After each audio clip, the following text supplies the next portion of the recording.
नमस्कार, 7 आई news channel में आपका स्वागत है। मैं हूं विनोद और चलिए नजर डालते हैं इस वक्त की तमाम बड़ी सुर्खियों पर।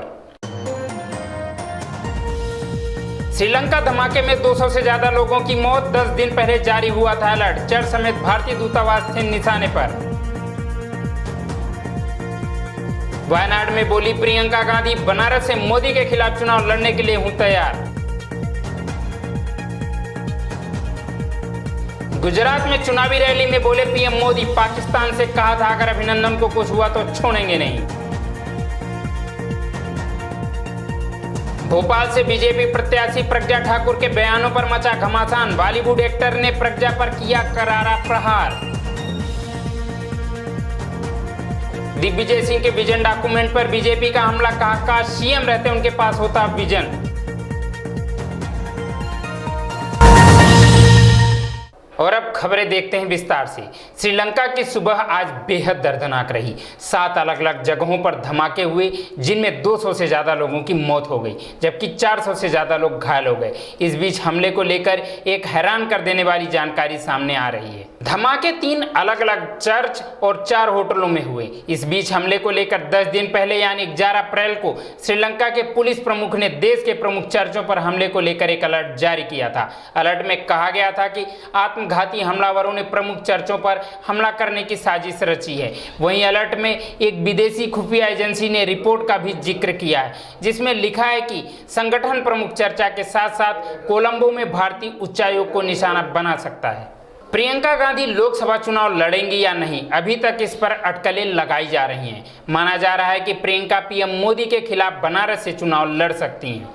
मोदी के खिलाफ चुनाव लड़ने की खबरों पर प्रियंका गांधी ने कहा कि अगर उनके भाई और पार्टी अध्यक्ष राहुल गांधी कहेंगे तो वह तैयार है। यह बात प्रियंका ने केरल के वायनाड में कही। वायनाड से राहुल गांधी चुनाव लड़ रहे हैं, उन्हीं के समर्थन में प्रियंका चुनाव प्रचार कर रही हैं। प्रियंका के बयान से पता चलता है कि वे चुनाव लड़ने की इच्छुक हैं, लेकिन उन्होंने राहुल गांधी पर फैसला छोड़ दिया है। प्रियंका गांधी ने कहा कि अगर राहुल गांधी कहेंगे तो मैं चुनाव लड़ने के लिए तैयार हूं और मैं वाराणसी से चुनाव लड़ूंगी। 2014 में पीएम मोदी वाराणसी से चुनाव लड़े थे, इस बार भी मोदी वाराणसी से चुनाव लड़ रहे हैं। दमोह जिला मुख्यालय से करीब 15 किलोमीटर दूर असलाना रेलवे स्टेशन के समीप एक सूखे तालाब में पानी की तलाश में आया काला हिरण घायल हो गया, जिसके बाद वहां से गुजर रही ट्रेन में एक यात्री ने इस घटना को देखा और हिरण के फंसने की सूचना पुलिस को दी, जिसके बाद मौके पर पहुंची वन विभाग और पुलिस की टीम ने हिरण का रेस्क्यू कर लिया। बुंदेलखंड के ग्रामीण इलाकों में सूखे के हालात बन गए हैं, वहीं जंगलों में जानवर भी पानी की तलाश में भटक रहे हैं। दमोह से राजू प्रिंस की रिपोर्ट।